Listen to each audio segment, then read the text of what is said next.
I was 18 years old when I got married. I belonged to a very conservative family, a Baloch family, where good daughters never say no to their parents. My father wanted me to get married, and all I said was, if that makes you happy, I'll say yes. And of course, it was never a happy marriage. Just about after 2 years of getting married, about 9 years ago, I met a car accident. Somehow my husband fell asleep and the car fell in the ditch. He managed to jump out, saved himself. I'm happy for him. But I stayed inside the car and I sustained a lot of injuries. The list is a bit long. Radius ulna of my right arm were fractured. The wrist was fractured. Shoulder bone and collarbone were fractured. My whole rib cage got fractured. But that injury that changed me and my life completely was the spine injury.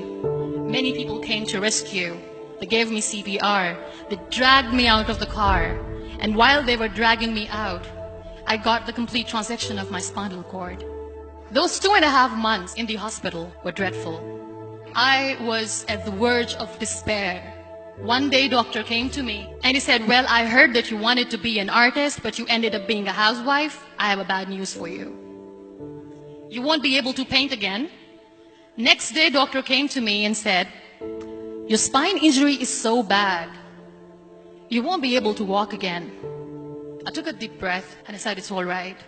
Next day, doctor came to me and said, because of your spine injury and the fixation that you have in your back, you won't be able to give birth to a child again. That day, I was devastated. I started to question my existence. Why am I even alive? So what kept me going was, one day I asked my brothers, I know I have a deformed hand, but I'm tired of looking at these white walls in the hospital and wearing these white scrubs. Bring me some colors, bring me some small canvas. I want to paint.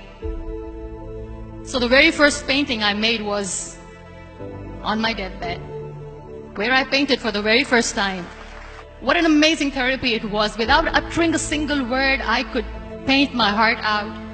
I could share my story. People used to come and say, what lovely painting, so much color. Nobody could see the grief in it. Only I could. And that day I decided that I'm going to live life for myself. I am not going to be that perfect person for someone. I am just going to take this moment and I will make it perfect for myself. That I'm going to fight my fears. So I wrote down one by one all those fears. And I decided that I'm going to overcome these fears one at a time. You know what was my biggest fear? Divorce. But the day I decided that this is nothing but my fear, I liberated myself by setting him free. And I made myself emotionally so strong that the day I got the news that he's getting married, I sent him a text that I'm so happy for you and I wish you all the best. And he knows that I pray for him today. Number 2 was, I won't be able to be a mother again. And that was quite devastating for me. But then I realized there are so many children in the world, all they want is acceptance. So there is no point of crying, just go and adopt one. And that's what I did.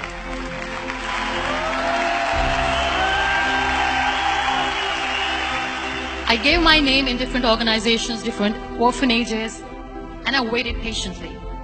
2 years later, I got this call from a very small city in Pakistan. I got a call and they said, are you Muniba Mazari? There is a baby boy and would you like to adopt? I could literally feel the labor pain. I said, yes, yes, I am going to adopt him. I am coming to take him home. And that day, I was 2 days old, and today he's 6. You know, when you end up being on the wheelchair, what's the most painful thing?